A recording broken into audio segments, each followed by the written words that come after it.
یہ کہ عرس پر بھی گفتگو ہو گئی اور اس حوالے سے کچھ سوال جواب کا بھی سلسلہ ہو گیا۔ اب اولیاء کرام کے مزار پر حاضری کا کسی کا ذہن ہے، اب وہ کیا طریقہ ہو، بہترین طریقہ کہ کسی ولی کے مزار پر میں حاضری دوں۔ چادریں بھی ہر ایک اپنا طریقہ ہوتا ہے، کوئی چادر لے کے جاتا ہے، کوئی بغیر چادر کے جاتا ہے، تو کچھ اس حوالے سے ہماری رہنمائی فرما دیجیے۔ دیکھیے، مزار پہ حاضری کا جو طریقہ ہے علماء کرام نے تحریر کیا ہے۔ صدر الشریعہ مولانا امجد علی اعظمی رحمۃ اللہ علیہ نے بہار شریعت کے اندر اس کا طریقہ لکھا ہے۔ اس کا خلاصہ یہ ہے کہ کسی بھی ولی کے مزار پر جانے کا طریقہ یہ ہے کہ اس کے قدموں کی طرف سے حاضری دے، قدموں کی طرف سے جائے اور پھر اس کے چہرے کی طرف یعنی قبلے کی طرف آ جائے کہ قبلے کو پیٹھ ہوگی اور اس کے جو ہے وہ چہرے کی طرف جو ہے وہ اس کا جو ہے وہ زائر کا منہ ہوگا۔ تو اب چہرے کی طرف آ کے ان کی قبر سے تھوڑا سا ہٹ کے کھڑا ہو یا بیٹھ جائے، سلام پیش کرے۔ سلام پیش کرنے کے بعد پھر وہاں پر جو کچھ بھی اس نے تلاوت کرنی ہے، اس نے ذکر کرنا ہے، اس نے کچھ پڑھنا ہے، ذکر درود کوئی کچھ بھی کرنا ہے وہ کرے، اور اس کے بعد اس صاحب مزار کو ایصال ثواب کرے۔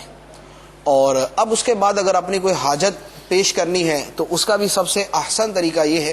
کہ چونکہ ایک ولی کا قرب ہے، اللہ تعالیٰ کی برکتیں وہاں پر نازل ہوتی ہیں اور خود اولیاء کرام جو ہیں اللہ تبارک و تعالی جو ہے وہ ان کی دعائیں قبول فرماتا ہے، تو اس ولی کے وسیلے سے اللہ تعالیٰ کی بارگاہ میں عرض کرے کہ اے اللہ، جس ولی کی بارگاہ میں حاضر ہوں اس کے صدقے میرا فلاں مسئلہ حل فرما دے، میری فلاں حاجت پوری کر دے۔ تو یہ اس کا مکمل طریقہ۔ اب اس کے اندر جو چند ایک چیزیں جو ہیں کہ مثال کے طور پہ چادر لے کر حاضر ہوتے ہیں، خوشبو لے کے جاتے ہیں، یا جو ہے وہ اگربتیاں یا پھول وغیرہ لے کے جاتے ہیں، تو اس میں یہ ہے کہ مزار شریف پہ چادر چڑھانا، پھول چڑھانا تو خیر احادیث مبارک سے اس کی اصل موجود ہے کہ قبر پر کوئی بھی تر اس طرح کی نباتات والی چیز اگر رکھی تو جب تک وہ تر رہے گی اللہ تعالیٰ کی تسبیح کرے گی تو برکت رحمت نازل ہوتی رہے گی۔ تو پھول پیش کرنا تو یوں درست۔ بقیہ اگربتیاں جلانا، اگربتیوں کے اندر ادب یہ ہے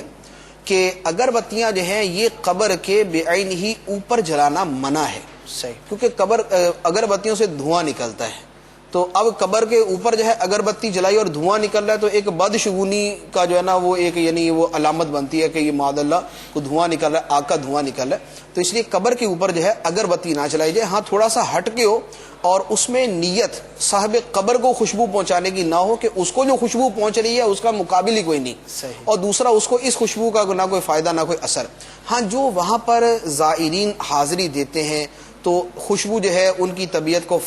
طبیعت میں فرحت پیدا کرے گی اور انہیں خوشی ہوگی، تو ان کی نیت سے اگر اگربتیاں وہاں قریب کے اندر جلا لیتا ہے تو اس کے اندر حرج نہیں۔ بقیہ چادر چڑھانا،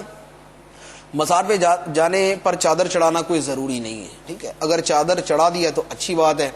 اور اس میں نیت کیا ہوتی ہے؟ چادر چڑھانے میں اصل میں دو پہلو ہوتے ہیں۔ ایک تو یہ ہوتا ہے کہ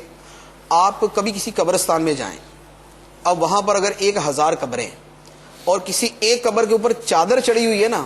تو آپ پہلے وہیں پر جائیں گے، آپ کہیں یار یہ کوئی بندہ جو ہے نا یہ وہ نیک صالح بندہ ہے تو اس کی قبر پہ حاضری دے لو۔ تو اس کا مطلب یہ ہوا کہ چادر چڑھانا اصل میں ایک علامت ہے، انفرادیت پیدا کرنا ہے، ایک انفرادیت پیدا کرتا ہے، ایک علامت ہے کہ یہ بندہ صالحین میں سے ہے، اللہ تعالیٰ کے مقبول بندوں میں سے۔ تو اب یہ پہچان ہے، تو پہچان کے لیے تو ہمارے ہاں جو ہے وہ پورے روڈ کے اوپر کراچی سے لے کر پشاور چلے جائیں تو ہر روڈ پہ لگا ہوتا ہے 32 کلومیٹر 732 کلومیٹر، تو ایک علامت ہے، یہ لگانا جائز ہے، اس کے اندر کیا حرج ہے، یہ تو جائز ہے۔ دوسرا اس کے اندر پہلو ہوتا ہے قبر کے اوپر یہ جو چادر چڑھانے کا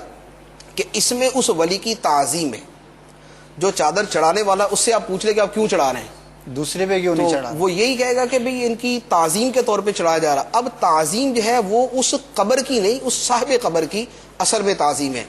تو صاحب قبر جب ولی ہے، نیک بندہ ہے، اس کی تعظیم کرنا خود جو ہے وہ شریعت نے فرمایا کہ نیک بندوں کی تعظیم کی جائے۔ تو یہ چادر چڑھانا ایک پہچان کے لیے، ایک صاحب قبر کی تعظیم کے لیے ہوتا ہے۔ اب جتنی مزید چادریں چڑھا، اب ہمارے ہاں تو یہ نا ایک چڑھائی چلو اب علامت کے لیے کافی تھی، اب دوسری تیسری چوتھی تو ڈھیر لگا ہوا ہوتا ہے۔ اصل میں یوں ہوتا ہے، چادریں ویسے تو خیر جتنی جو ہے نا وہ بقدر کفایت ہی جو ہے نا وہ ہونی چاہیے،